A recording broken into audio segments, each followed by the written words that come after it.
যারা ব্যাংকে টাকা রেখেছেন অথবা যারা ভাবছেন যে ব্যাংকে টাকা জমা রাখবেন কিংবা কেউ কেউ সঞ্চয়পত্রে বিনিয়োগের কথা ভাবছেন, তাদের জন্য আজকের এই ভিডিওটি খুবই গুরুত্বপূর্ণ। সো ছোট্ট এই ভিডিওটি স্কিপ না করে শেষ পর্যন্ত দেখেন, আপনি আশা করি উপকৃত হবেন। আজকের এই ভিডিওতে আমরা জানব কোন কোন ব্যাংক সেবার বিপরীতে আপনাকে অবশ্যই আয়কর রিটার্ন দাখিলের প্রমাণপত্র ব্যাংকে জমা দিতে হবে। একই সাথে আমরা জানব কোন কোন সেবার জন্য আয়কর রিটার্ন দাখিলের প্রমাণপত্র ব্যাংকে জমা দেওয়ার কোনো প্রয়োজন নেই।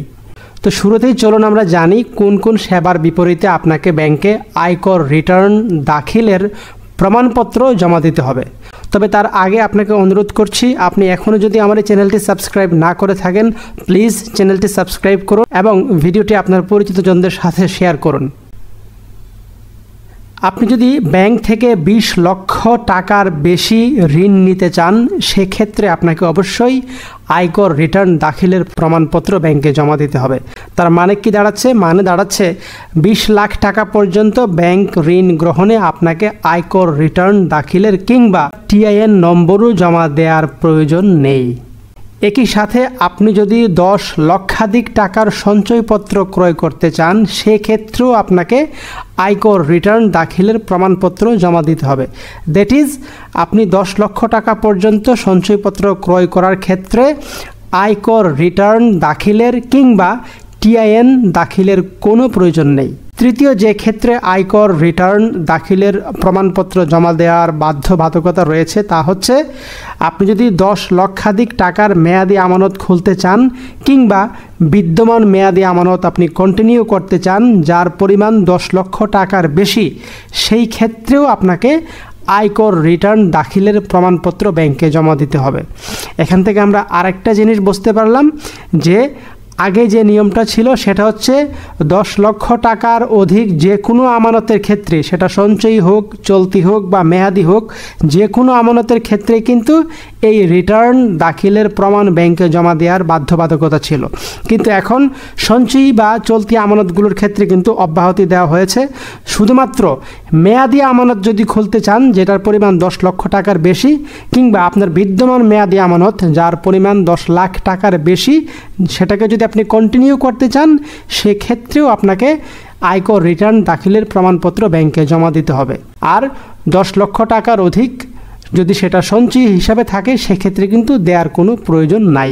এবং 10 লক্ষ টাকা পর্যন্ত সেটা যে হিসাবেই থাকুক না কেন, সঞ্চয়ী হোক, চলতি হোক কিংবা মেয়াদি হিসাব হোক, যে হিসাবেই থাকুক না কেন, সেটা যদি 10 লক্ষ টাকা পর্যন্ত হয়, সেক্ষেত্রে কিন্তু আপনাকে আয়কর রিটার্ন দাখিলের প্রমাণপত্র কিংবা টিআইএন কোনোটাই দেওয়ার বাধ্যবাধকতা আর থাকলো না।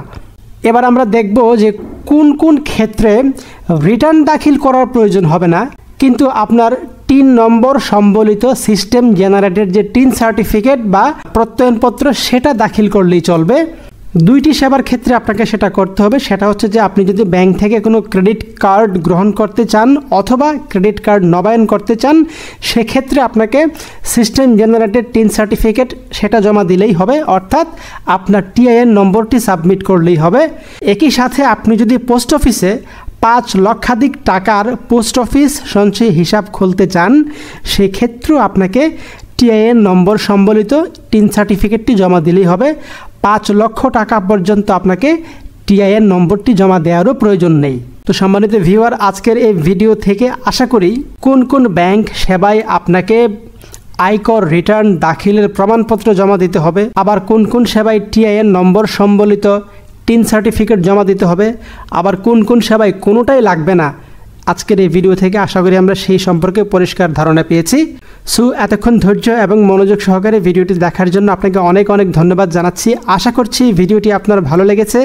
ভালো লাগলে অবশ্যই ভিডিওটিতে একটি লাইক দেবেন, কমেন্ট করে আপনার মন্তব্য বা প্রতিক্রিয়া থাকলে প্রতিক্রিয়া জানাবেন।